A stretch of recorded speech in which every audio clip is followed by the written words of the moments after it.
Sir, सबसे पहला सवाल ये है कि जिस तरह भारत सरकार कह रही है कि हम दोनों देशों को साथ में लेकर चल रहे हैं, लेकिन फिर भी जो मामला हम लोग के सामने, क्या कहेंगे? देखिए, दोनों देशों के साथ में लेके चलने की बात तो एक दिखावा है, जो कि इनको इसलिए करना पड़ रहा है क्योंकि एक तो मिडिल ईस्ट की लॉबी है, जो वहाँ भी जो दूसरे साम्राज्यवादी देश हैं, ऐसा नहीं कि मिडिल ईस्ट में साम्राज्यवादी देश नहीं, उनको मिला के चलना है। और दूसरी तरफ अमेरिका के जो साम्राज्यवादी, अमेरिका और उसका जो साम्राज्यवाद है पूरा, उसको भी मिला के चलना है। लेकिन असलियत ये है कि सबको पता है कि मटेरियल फ़ायदा जो है वो इजराइल से भारत की सरकार और इस पूरे पूंजीवादी तंत्र को होता है। उसी से ये लोग हथियार खरीदते हैं। छत्तीसगढ़ से लेके यहाँ दिल्ली तक में आप अगर देखेंगे कि जो, और कश्मीर में जो दंगा नियंत्रण के नाम पे तमाम तरह के हथियार इस्तेमाल होते हैं, वो सारे नाइट विजन और बुलेट प्रूफ जैकेट से लेके सारा कुछ इजराइल से आता है। और इजराइल से हम बहुत हथियार खरीद रहे हैं। हम क्या, मतलब हमारी जो पूंजीवादी सरकार है, साम्राज्यवादी सरकार है, ये हथियार खरीद रहे हैं। तो हित तो इनके वाकई में ज़ायनवाद से जुड़े हुए हैं, इसीलिए उसके साथ खड़े हैं। लेकिन एक पुरानी परंपरा दिखावा जो है कि हम भाई फ़िलिस्तीन के भी साथ हैं क्योंकि वो हमारी परंपरा है, वो बोलने की बात रह गई है, वही बोल ही जा रहा है। अगर आपको 35,000 हत्याओं के बाद भी आप एक तरफ तय नहीं कर पा रहे हैं, आपके सामने इजराइल ने जो बोला उसका तो कोई प्रमाण नहीं सामने आया और वो सारे बातें झूठी साबित हुई। लेकिन फ़िलिस्तीन का तो हमने सबने वीडियो देखा। लेकिन उसके बाद भी अगर भारत सरकार ये तय नहीं कर पा रही है तो जाहिर है कि उसकी मंशा क्या है, उसके हित किसके साथ जुड़े हैं, वो कौन से पक्ष में खड़ी है, ये बिल्कुल साफ है। वो इजराइल के पक्ष में खड़ी है, वो साम्राज्यवाद के पक्ष में खड़ी है। वो वही देशों में से अब शामिल हो गई है। जैसे पहले वियतनाम पे हमला हुआ तो फ्रांस और अमेरिका सब मिल के वियतनाम पे हमला चढ़ाई कर देते हैं, तो अब ये उसी खेमे में शामिल हैं। ये वो देश नहीं रह गया कि जो आज़ादी के खिलाफ दूसरे देशों की मदद कर रहा था। जब खुद आज़ादी मिली थी तो ये दूसरे देशों की मदद भी करने के, साउथ अफ्रीका से लेके पूरे अफ्रीका में आज़ादी की लड़ाई के लिए। लेकिन अब वो ये देश नहीं रहा है, तो इनके तो हित क्योंकि जुड़े हुए हैं साम्राज्यवाद से, ये इसीलिए उसके साथ ही खड़े हैं। ये मोदी जी ने कहा कि रमज़ान में मैंने गाज़ा में फ़ोन करके, देखिए मोदी जी क्या कहते हैं, पहले तो ये बात सिग्निफिकेंस की है ही नहीं।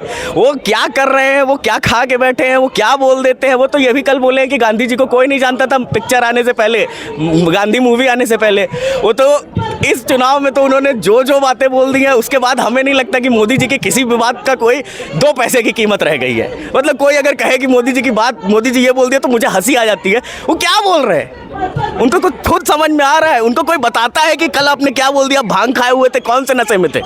इतना तो बनारस के घाट में जाएंगे तो भंगेड़ी नहीं ऐसी बातें करते जो बात मोदी जी कर देते हैं। तो ये सोचना चाहिए, हम लोग समझदार है ना, पढ़े लिखे लोग हैं देश में। 75% लोग तो क्या कह रहे हैं कि पढ़े लिखे हैं, तो उनको ये समझना चाहिए कि मोदी जी क्या बोल दे रहे हैं। तो मोदी जी के कहने से कि मैंने रमज़ान में वो वॉर रुकवा दिया, तो तुम रमज़ान का इंतजार कर रहे थे क्या? पूरा काहे नहीं रुकवा देते हो? यूक्रेन में लड़ाई पूरी रुकवाओ कि बस हम रमज़ान में रुकवाएंगे, छुट्टी का दिन है, संडे को लड़ाई रुकवा दी। ये कोई बेवकूफ़ी, ऐसी बेवकूफ़ी की बात कोई करता है? पर हमारे प्रधानमंत्री कर सकते हैं, ये मैं मानता हूँ, वही कर सकते हैं ऐसी बात, और कोई नहीं करेगा। जंग में नेतन्याहू, पुतिन नहीं, नेतन्याहू, हाँ नेतन्याहू।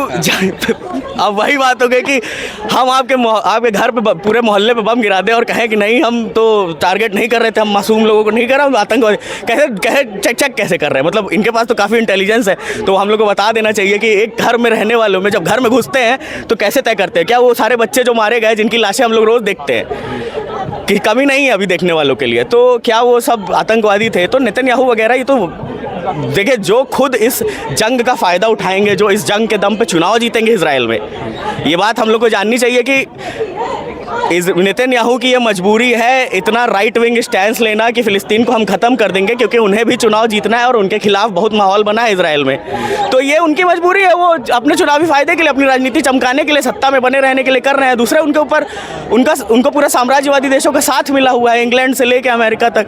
तो वो तो ये सब बातें बोलेंगे ना, वो ये थोड़ी बोलेंगे कि हम गलत कर रहे हैं, सीधी सी बात है, उसमें इतना आश्चर्यचकित नहीं होना है। तो आप लोग प्रोटेस्ट करें, इसका कुछ असर होगा? क्या होगा? देखिए, प्रोटेस्ट का असर हम ऐसे नहीं नाप सकते कि एक प्रोटेस्ट किया और उसका फैसले पे क्या असर होता है।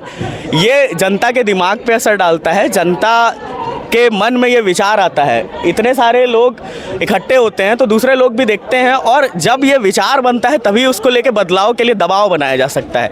कोई भी हमारी आज़ादी हक हो वो एक दिन के प्रदर्शन से नहीं होती है, एक लंबा सीरीज़ ऑफ प्रोटेस्ट चलता है, तरह तरह के आंदोलन होते हैं, उसमें बहुत तरीके इस्तेमाल किए जाते हैं। जब वो सब कुछ होता है तो एक जनता में माहौल बनता है, और जनता की शक्ति जब उतरती है सड़क पे, कोई भी आज़ादी, हम सीधी सी बात बोल रहे हैं, 8 घंटे का वर्किंग आवर और संडे की छुट्टी भी गोली खा के और सड़क पे संघर्ष करके मिली है, किसी ने साइन करके नहीं दे दिया। आज़ादी की लड़ाई में भी हज़ारों 100 साल तो लगभग हम लोग सीधे सीधे लड़े। तो ये संघर्ष एक अनवरत जो चलती है परंपरा, उसका एक हिस्सा है। इस तरह के बहुत प्रोटेस्ट होते हैं तो दबाव बनता है। अब देखिए वेस्ट में सारी यूनिवर्सिटीज़ ने, अमेरिका में और इंग्लैंड वगैरह में भी, यूरोप में भी बहुत सारे छात्रों ने प्रदर्शन किया, बहुत सारी यूनिवर्सिटी प्रदर्शन पे है, तो उससे सरकारों के ऊपर दबाव बना है। और वहाँ जो कहते हैं हम लोग कि बड़ा लोकतंत्र है, हमारा लोकतंत्र तो मान लेते हैं कि कमज़ोर लोकतंत्र है, उनका लोकतंत्र बड़ा एडवांस्ड है, पुराने ज़माने से बना है। वहाँ भी आप देखेंगे तो रवैया छात्रों पर वही रहा है, लाठी और बंदूक का। वहाँ भी छात्र अरेस्ट ही किए गए हैं जैसे हमारे यहाँ किए जाते हैं। तो जब ये बात आती है शोषण करने की ना, तो उसमें कोई लोकतंत्र वोकतंत्र नहीं रह जाता है। फिर सब सरकारें एक हो जाती हैं, चाहे वो अमेरिका की सरकार हो, चाहे हिंदुस्तान की सरकार हो, चाहे इजराइल की सरकार हो। जहां बात आएगी पूंजी की, लूट की, जहां आएगा कि गरीबों से हक छीनना है, वहां सब सरकारें एक ही जैसी हैं, जो कि पूंजीवादी सरकारें हैं। भी कहना है कि हमारी लड़ाई उस वक्त जारी रहेगी जब तक हम हमास को ख़त्म नहीं कर दें। तो पहले तो अगर वो इतनी ट्रांसपेरेंसी बरत रहे हैं कि कह रहे हैं कि हमारी लड़ाई तब तक जारी रहेगी, तो वो एक हमास की लिस्ट जारी कर दें कि ये वो लोग हैं जो जीवित हैं, ये लोग हैं जो मर गए हैं, और उनको मारने की प्रक्रिया क्या है। ये 35,000 लोग जो मारे गए हैं, क्या ये हमास के सदस्य थे? ये भी उनसे एक सवाल करना चाहिए। देखिए ये सब बातें तो बेकार की बातें हैं। पहली बात तो वो सब लोग जानते हैं कि क्या मकसद है, और अगर उनका मकसद हमास को ही ख़त्म करना होता तो वो एक एक करके गाजा के अंत तक बम नहीं गिराते। कि जहाँ शरणार्थी शिविर पर बम गिराना और अस्पताल में बम गिराना, आतंकवादी भी ऐसा नहीं करते, ठीक है? युद्ध का रूल भी नहीं है। हाँ, और युद्ध के नियम, जेनेवा कन्वेंशन जैसी बातों का कोई मतलब नहीं होता है असली युद्ध में। ये सब दिखावा है। और नेतन्याहू हमास को ख़त्म नहीं करेंगे, वो असल में इजराइल को खाली करना चाहते हैं। उनको तेल और गैस जो भंडार है उस पर कब्जा करना है। अमेरिका भी उसी लिए उनके साथ है। नहीं तो इतना डेमोक्रेसी के लिए रोने वाला अमेरिका, जो यूक्रेन में जब लड़ाई शुरू हुई थी तो इनको सब कुछ दिख रहा था, और उसमें बहुत बड़ा रोल नस्लवाद का भी है कि यूक्रेन में जो लोग मारे जा रहे थे वो यूरोपियन थे, इसलिए पूरा यूरोप भड़क उठा। यहाँ जो मारे जा रहे हैं वो अरब के लोग हैं, तो इसलिए लोगों को उतनी तकलीफ़ नहीं हो रही है। जैसे हिंदुस्तान में जब लोग मारे जाते हैं तो ज़्यादा फ़र्क नहीं पड़ता है लोगों को, क्योंकि भाई काली चमड़ी के लोग हैं। बहरहाल काले हो या गोरे हो, जहाँ बात पूंजी की आएगी, जहाँ बात गैस के भंडार की आएगी, जहाँ तेल की आएगी, वहाँ पे आपके काले गोरे होने से भी फ़र्क नहीं पड़ेगा। वो तो जो पूंजीवादी देश है, जो पूंजीवादी लोग हैं, जो कॉरपोरेशन हैं, जो ट्रस्ट बने हुए हैं, ये उसको लूटने के लिए जनता पे कोई भी अत्याचार करेंगे। वो हमारे देश में ही देख लीजिए, कश्मीर में 370 हटा, क्या हुआ?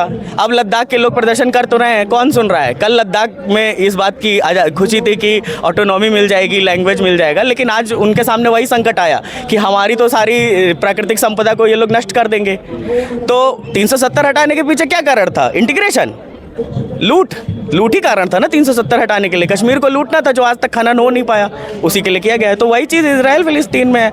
उसमें वो नेता क्या बोलते हैं, देखिए नेता तो वही बोलेंगे क्योंकि उनको राजनीति चमकानी है।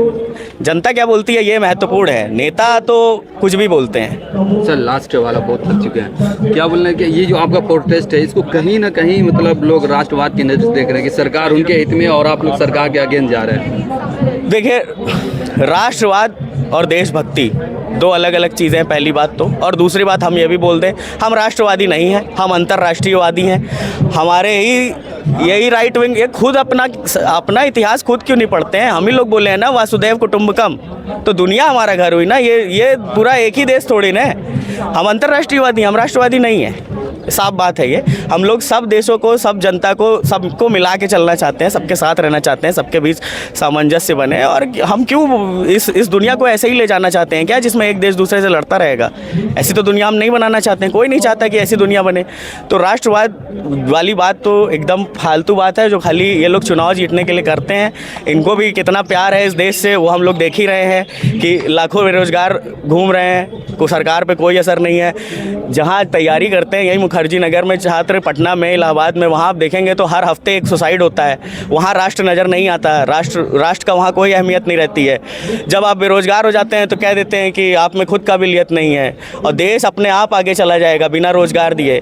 तो राष्ट्रवाद एक भटकाने का मामला है, वो भटकाने के लिए ही वो मुद्दा उठाया जाता है। राष्ट्रवाद अगर इतना कर रहे हैं तो अग्निवीर क्यों ले आए? वैसी योजना लाया मतलब बड़ा इच्छा करता है तो उसको नौकरी दीजिए, नहीं तो वो सब फालतू की बातें हैं, राष्ट्रवाद वगैरह। चलिए बहुत शुक्रिया सर, थैंक यू।